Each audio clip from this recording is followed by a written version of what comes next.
Let's see the question. An evacuated glass vessel weighs 40 gram when empty. एक glass vessel है जो जिसका वजन 40 ग्राम है जब खाली है, और 135 gram when filled with a liquid. एक लिक्विड भर दिया तो 135 ग्राम का हो गया। उस लिक्विड ऑफ डेंसिटी 0.95 ग्राम पर एम एल। ठीक है। And 40.5 gram when filled with an ideal. एक आइडियल गैस भर दिया तो 40.5 ग्राम हो गया। ठीक है। और किस प्रेशर पे? 0.82 एटीएम पे। Molar of mass of the gas निकालना है। तो भाई पहला जो डेटा दिया हुआ है, फर्स्ट लाइन का डेटा, लिक्विड भरा गया, डेंसिटी दिया हुआ, तो सीधा सीधा लग रहा है कि वहाँ से हमें वॉल्यूम निकालना है कंटेनर का, क्योंकि उसी कंटेनर में गैस रखा जा रहा है। तो गैस का वॉल्यूम निकल गया। ठीक है। फिर उसका मास दिया है, प्रेशर दिया है, टेम्परेचर, तो P V equal to n R T, सारे पैरामीटर उसमें फिट हो रहे हैं। वहाँ से हमें मोलर मास निकालना है। ठीक है। तो इसमें फंडामेंटली जो यूज हो रहा है, जो फार्मूला, वो है आइडियल गैस इक्वेशन, जो कि जानते P V equal to n R T. थोड़ा सा इसको मॉडिफाई करना पड़ेगा क्योंकि मोलर मास निकालना है हमें। आर की वैल्यू दी हुई है आपको 0.082 लीटर एटीएम पर केल्विन पर मोल। तो यहाँ पे देखा जाए तो क्या लिख सकते हैं? P V equal to number of moles क्या होता है? Sample mass divided by sample mass W divide by molecular weight. ठीक है। Sample mass W divided by molecular weight, R T. अब यहाँ पर मोलर रेट और मोलर मास तो निकालना है आपको, W R T by P V. P जो है उस गैस का प्रेशर लगा देंगे, वी उस सिलेंडर का वॉल्यूम जो है वही गैस का प्रेशर हो जाएगा। आर की वैल्यू दी हुई है, टेम्परेचर भी दिया हुआ है 250 केल्विन, और स्मॉल डब्लू सैंपल जो मास दिया है वो निकाल सकते हैं सिलेंडर का मास सब्सट्रैक्ट करके। ठीक है। तो पहले तो हमारा इसमें एक टास्क है, वॉल्यूम निकालने हम किसका? सिलेंडर का। ठीक है। सिलेंडर का वॉल्यूम कैसे निकलेगा भाई? जो उसमें गैस भरी हुई है उसका मास निकल जाए और उसका डेंसिटी दिया हो। तो हम जानते हैं कि वॉल्यूम जो होता है, volume equal to mass upon density. तो किसका मास दिया हुआ है इसमें देखें?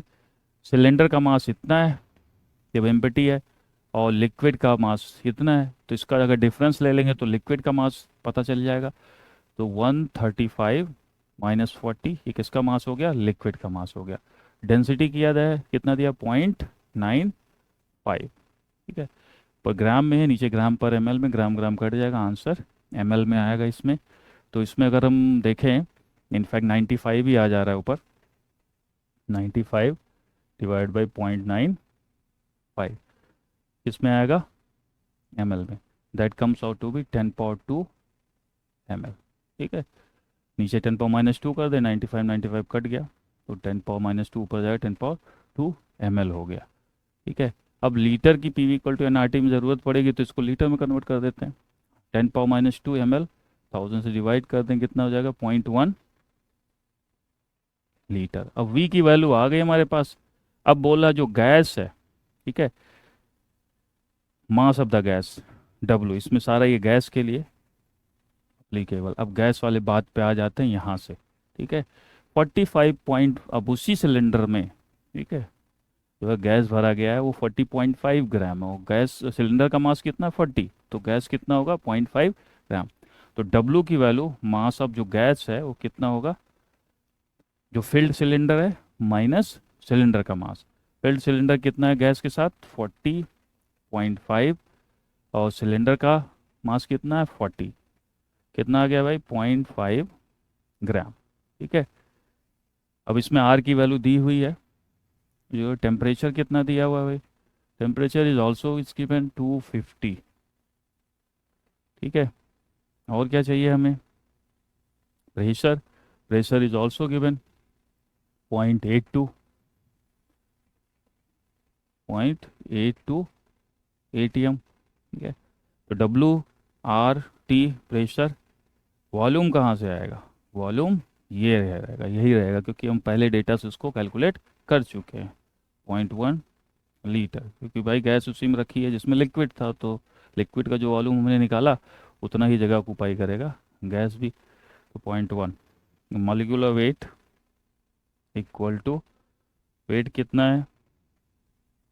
0.5 ग्राम। आर की वैल्यू हम रख दें यहाँ 0.082 दिया हुआ है। टेम्परेचर कितना रखें? 250 केल्विन, ये भी दिया हुआ है। डिवाइड बाय प्रेशर कितना है भाई? 0.82 प्रेशर, 0.82 एटीएम। वॉल्यूम 0.1। ठीक है। अब इसको देखें नीचे, पॉइंट जो 82 वो 0.1 मल्टीप्लाई 0.082 हो जाएगा। तो ये तो पूरा सीधा सीधा कैंसिल आउट हो जा रहा है। और 0.5 इज़ हाफ, तो 0.5 इंटू 250 इज़ 125। 125। तो मॉलिकुलर इसका वेट 125। या मोलर मास कितना बोलेंगे? मॉलिकुलर वेट 125 और मोलर मास कितना बोलेंगे? 125 ग्राम पर मोल। तो आंसर डी हो जाता है यहाँ।